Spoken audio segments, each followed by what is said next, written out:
नमः शिवाय, जय भोलेनाथ। आप सभी लोगों का व्रत त्योहार एस्ट्रोलॉजी चैनल में स्वागत है।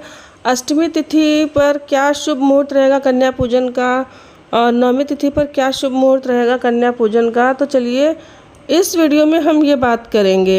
अष्टमी तिथि की जो शुरुआत हो रही है 15 अप्रैल को दिन सोमवार में 12:11 पर हो रही दोपहर में, और अष्टमी तिथि की समाप्ति हो रही है 16 अप्रैल को दोपहर में समाप्त हो जा रही है 1:30 पर।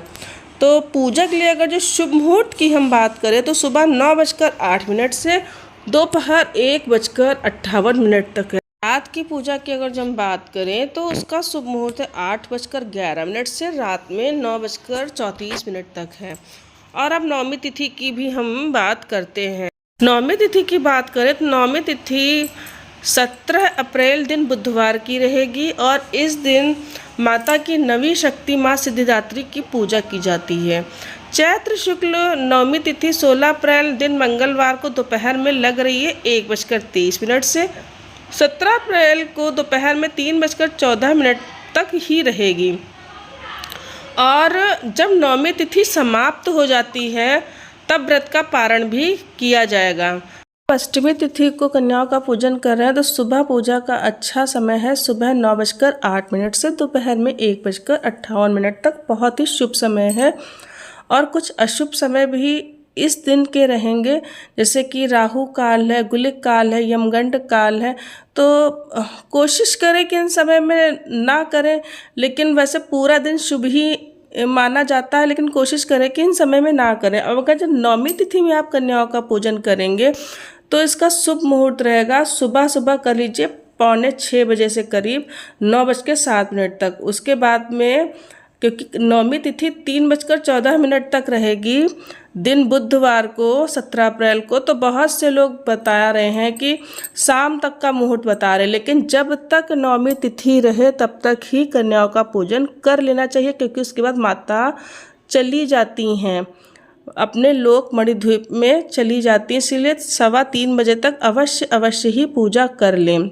और 17 अप्रैल के ये अशुभ मुहूर्त भी हैं, तो इन मुहूर्त का अभी आप ध्यान रखें, इन समय में ना करें तो अति उत्तम रहेगा। आप सुबह सुबह ही कन्याओं का पूजन कर लें।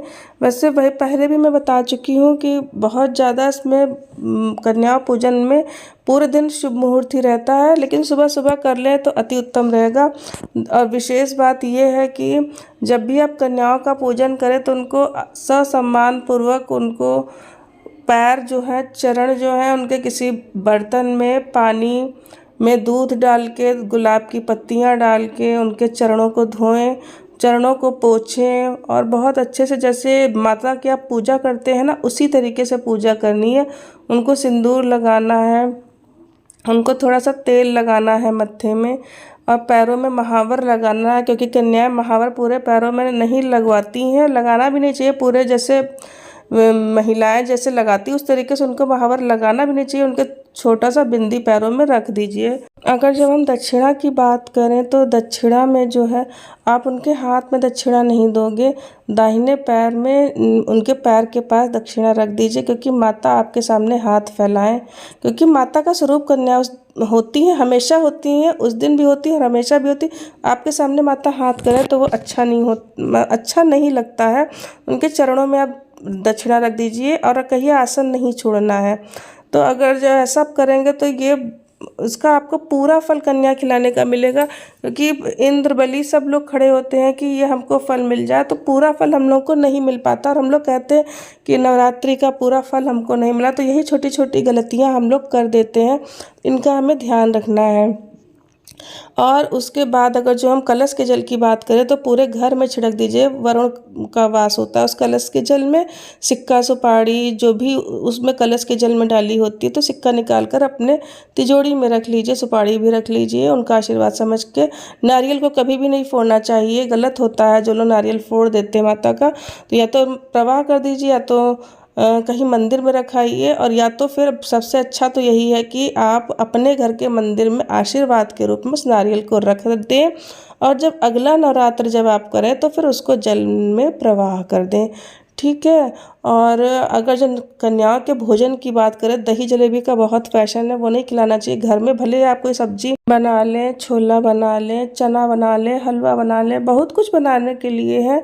खीर मन हो बना लें, मिक्स वेज बना लें, पूड़ी बना लें, तो बहुत चाव से लड़कियां खाती हैं। अगर जब आप छोला पूड़ी बनाकर देते हो, सूखा आलू देते हो, बनाकर देखिए बहुत अच्छे से खाती हैं, मन से खाती हैं। थोड़ा उसको चटपटा बना लें, बस लहसुन प्याज का परहेज है।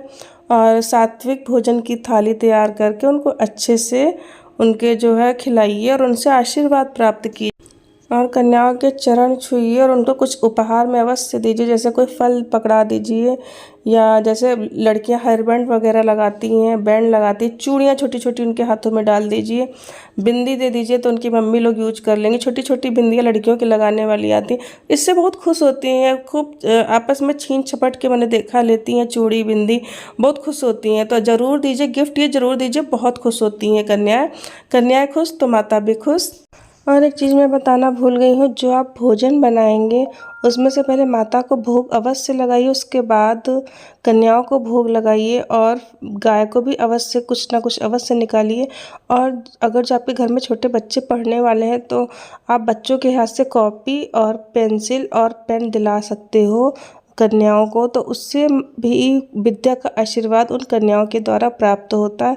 तो ये छोटी छोटी बातें हैं जो आप कर सकते हैं, माता का आशीर्वाद प्राप्त कर सकते हैं। दी गई जानकारी अगर जो अच्छी लगी हो तो चैनल को अवश्य अवश्य ही सब्सक्राइब करिए, शेयर भी कर दीजिए, कमेंट में जय माता दी अवश्य